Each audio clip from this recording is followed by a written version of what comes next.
This is Charlie Parsons for Boxing Social in association with Betfred, but we ain't doing boxing today. We're down in Wickham, my first time in Wickham, and I'm with three serious chaps. I've got to say, we've been chatting out there, talking a little bit about burgers and that, and they're already my three favourite brothers, might I just say.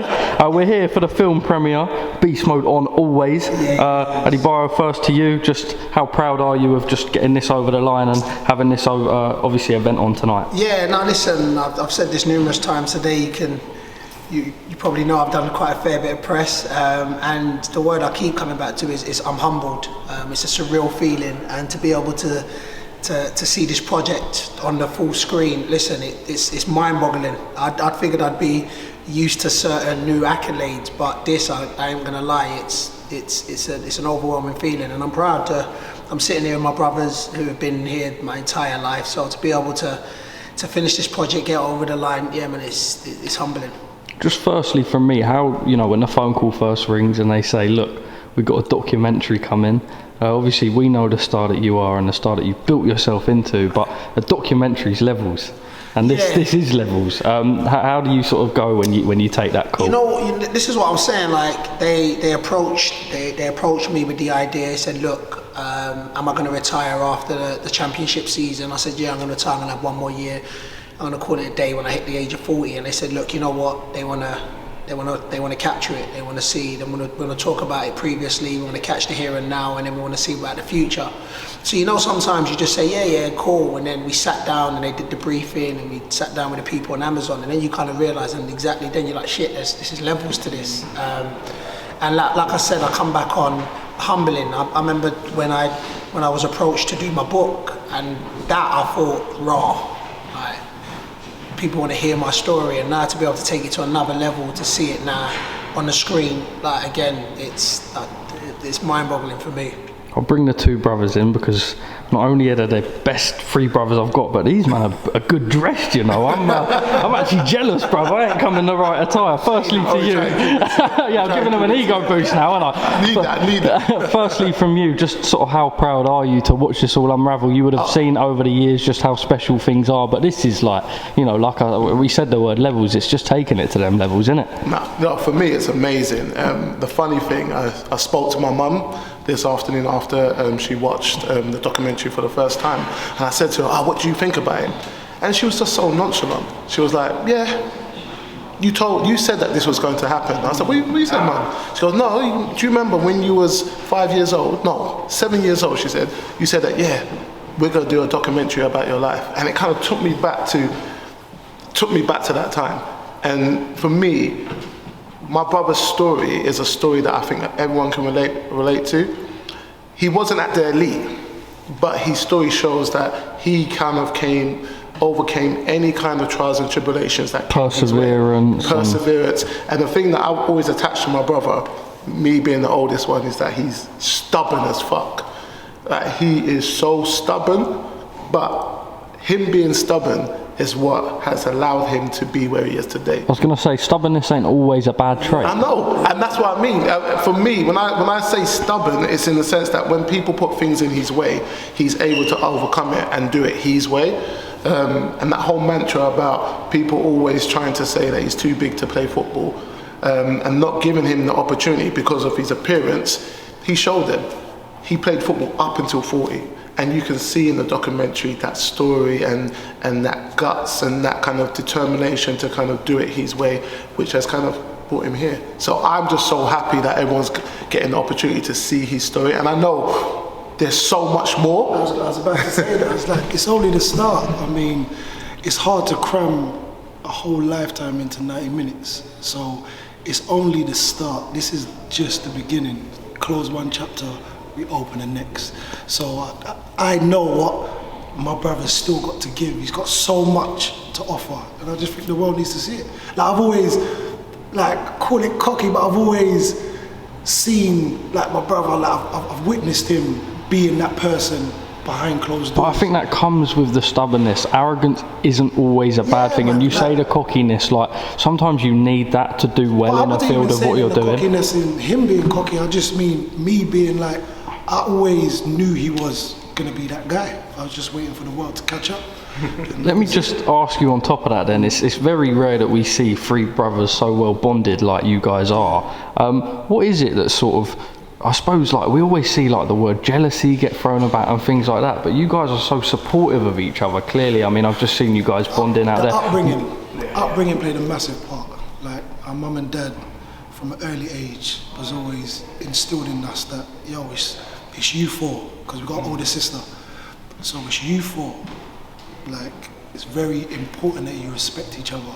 Respect was the number one so thing important. In the household. And it was from the top to the bottom. So the eldest sister, you got to show her the utmost respect.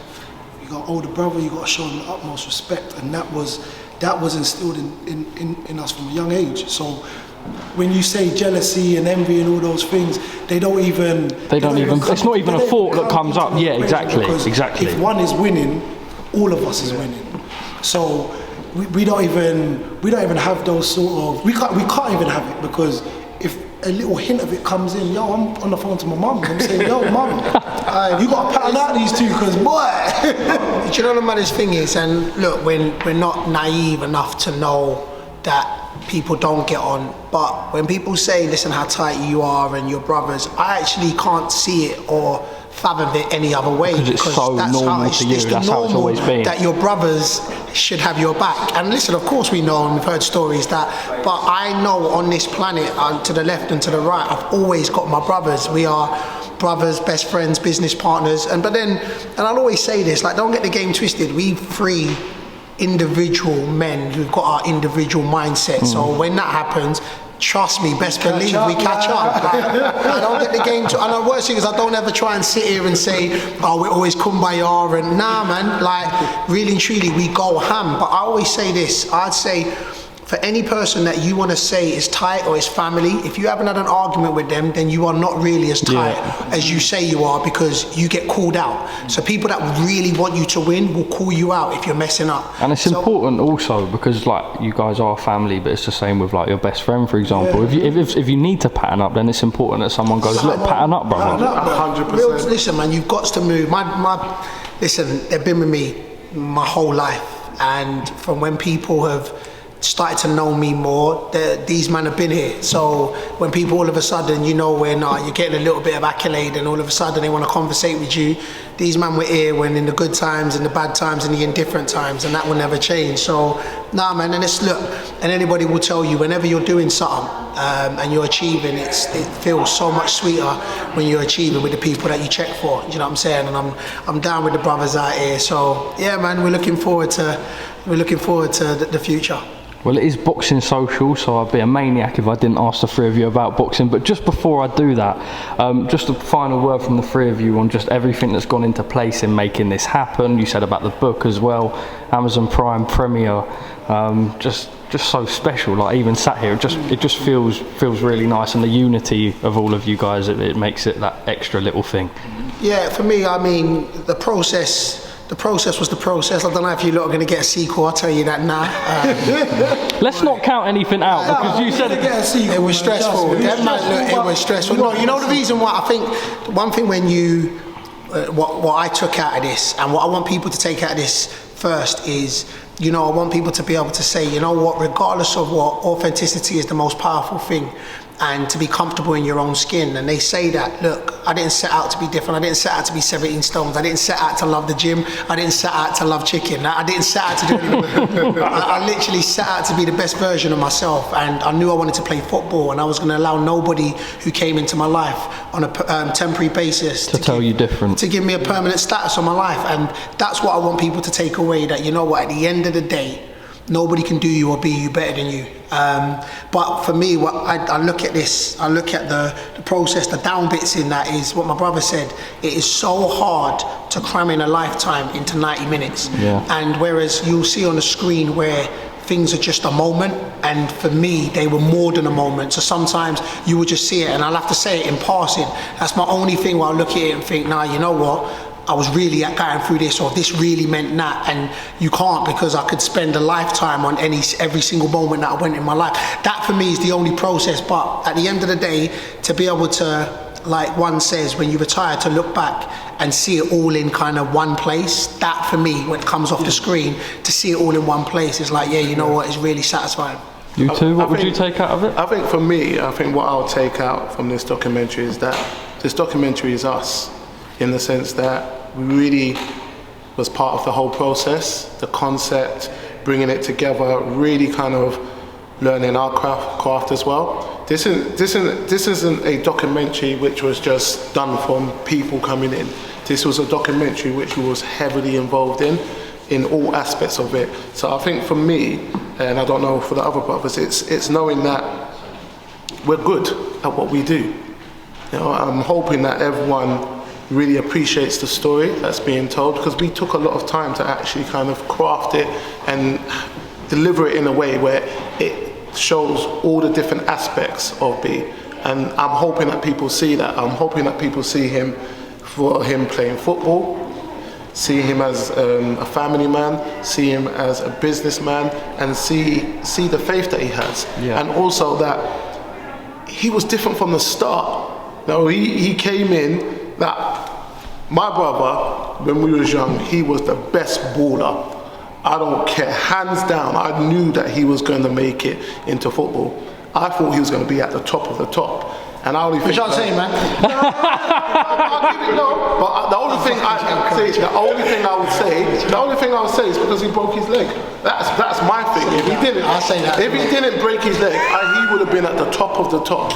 But I think what he's managed to do is still be that person, and I wouldn't say it's arrogance. It's just people are drawn to him because he is so real. He's so authentic, and he loves what he does. And I'm hoping that people know that, but I'm hoping that documentary also showcases that as well. And just sort of finally on the authenticity point. Just took all the words. That's why I made sure I didn't go. Well, that's why I've got a new question for you. All I'm going to end on is, look, what I learned is no one can do you better than you and do things your way. You know what I'm saying? And I feel like my brother says that all the time.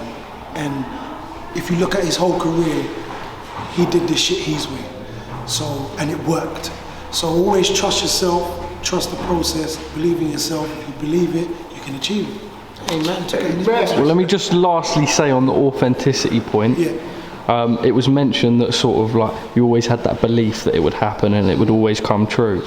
But how important is it in staying grounded in yourself, but also like, I mean, you played at a very, very high level. I know you sort of guys joke and you pull the faces and you say maybe not the top level, but to create the brand image that you have with being on a level that I would still call very high, because I'll go down to goals on Wednesday and get absolutely smoked. But on keeping that image and building yourself up to be this person, how real is that? Because you have to be so raw and real to yourself, and maybe show naiveties in yourself that you don't want the media seeing at times. You know what's crazy? I think, especially if we're relating it to bio, it's him. The shit that you see is him. There's no act. There's no different persona behind closed doors. Everything you see is a representation of him. It's his personality down to a T. And I feel like if that's how you go through life, you can't trip up because you're being yourself. You ain't being a different character. Like, no one knows you better than yourself, innit? So that authenticity is so massively important, because it's allowed him to have a career that he wanted, do the things that he wanted to do. He mapped out all the shit that he wanted to do and done it his way. So I think it's one of the most important things, one of the most important traits that I say that you have is being authentic. You know what? It's, for me, and listen, of course, you've touched on it, and I think it's the hardest thing to be comfortable in your own skin. And I'll always say, look, you're a product of your environment and you're a product of your experiences. And I experienced something at the age of 18 when I went out to Lithuania, which I'll always say, don't allow your past to dictate your future, but acknowledge your past. I'm glad you brought that up, actually. I've heard about that story. So in a sense where, for me, the best way is, and I'm saying, for me, a 40-year-old AKINFENWA will be talking differently from a 21-year-old AKINFENWA, innit? But because I say you're a product of your experience and a product of your environment, I think it's the hardest thing to be comfortable in your own skin.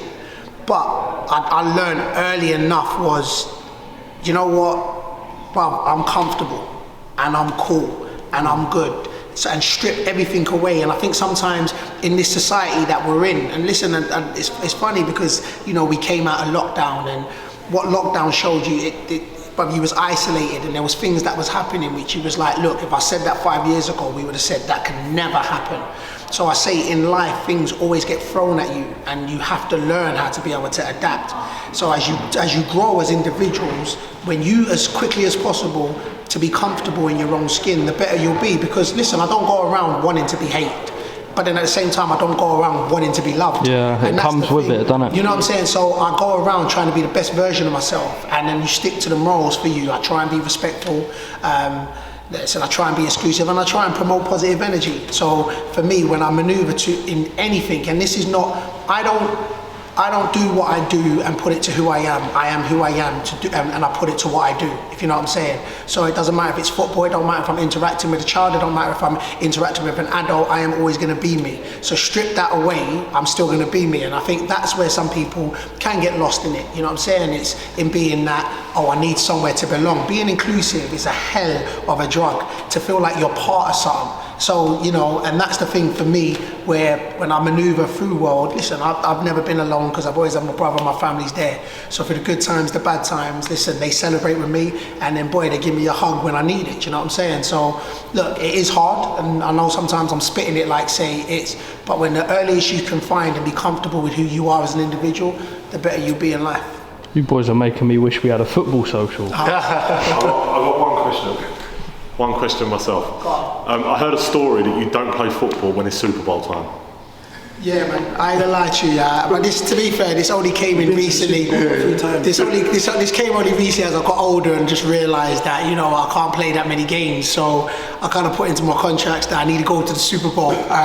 So that's Super. I might start putting this in my contract as well. Super Bowl Sunday, yeah. But no, you know the maddest thing is, it's funny that you said that, and it's because I got asked a question about did I enjoy my career, and you know what, I can only say yeah, and I say it especially from 30 to 40, because I was very much comfortable with who I was. So the things that I wanted to try, but at the same time I do want to come, and I remember saying this when I was at Wickham, saying that, look, I am a footballer, and I have a conversation with the gaffer to be able to give me that one day off, and he did. Do you know what I'm saying? Talking about the gaffer, you had a great relationship with Gareth Ainsworth. Yeah. And I believe something I was told on Sunday by Dean is that you'd run over hot coal for that man just because of everything he did for you in your career, especially towards the end of the career and stuff like that. Oh snap, alright, cool. Listen, for me, we was destined to not only work with each other but know each other. Like our birthdays, we were born on the same day, we got the same birthday. He is unapologetically himself. I keep saying, bar the leather boots and the open shirt, I run with everything he does. And I mean, them two, I can't give him them, but nah, man. And when I say that an individual is a person where he only tries to big you up, that's what he is, you know what I'm saying? He is a real energy giver rather than an energy zapper. So that man, like, I pay homage to him, so salute.